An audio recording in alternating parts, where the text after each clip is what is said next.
Hi, Tina Ketchie Stearns here, and I want to kind of piggyback on the message from a couple of weeks ago about advanced care planning.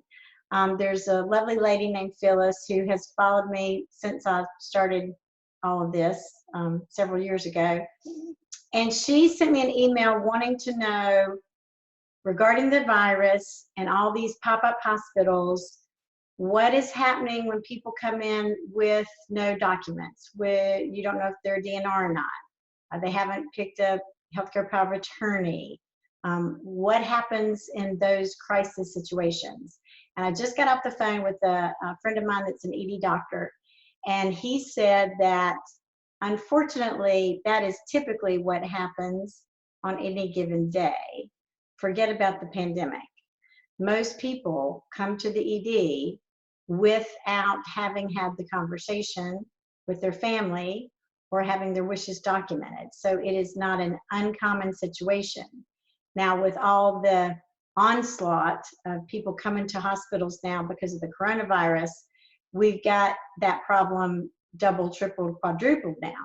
But just so you know, the policies are not different from when there's a disaster or a pandemic going on and when there's not. The doctors are still going to do their very best, and under this crazy time, with the limited time they have, they're going to do their very best to figure out what are your wishes, what do you want, what kind of treatments do you want, what kind of treatments do you not want. They're going to have those conversations with you as best as they possibly can. None of that has changed. So in this time of craziness and fear and anxiety, we feel like we're out of control of the situation, but the best way you can gain control over what feels like an uncontrollable situation is, if you're hearing this video now and you have not had those conversations with your loved ones, now is the time to do it. Do not wait another minute. And at the bottom of this video, I'm going to share with you a link to this fellow that I love and adore. He goes by Z-Dog MD. I don't know if you're familiar with him or not, but if you're not, I am thrilled to introduce him to you. He's awesome. And he just shot a video on March 21 about the virus and having conversations. I think he titled it, "Do You Really Want to Go on the Ventilator?"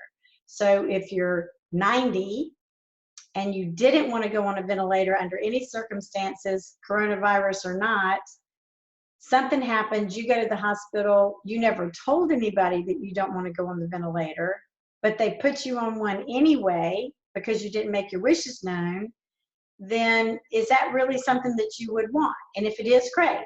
But if it's not, let that be known. So this virus is going to go away one day, and then we're back to just normal living. And there's the unexpected car wreck or the unexpected stroke. You need to have these conversations with your loved ones, and you need to have them now. And you can have that conversation specific to the virus and what happens if you get the virus, or you can have those conversations just in general once this whole pandemic has passed. What happens if you get hit by a car? What happens if you suddenly stroke out and you never told anybody what you would want? Have the conversations now. Take control of this very stressful time by having these conversations, getting your wishes known, making sure all the people that love and adore you know what you would want, what you would not want, and when you don't want it anymore. So I hope that helped. And I hope my friend that's been following me, I hope that answered your question. The temporary hospitals, all the overflow that's going on, policies and procedures have not changed at all. The doctors are still there to provide the best care they possibly can for each and every person, giving their goals of care. All right, take care of everybody and yourself. Bye.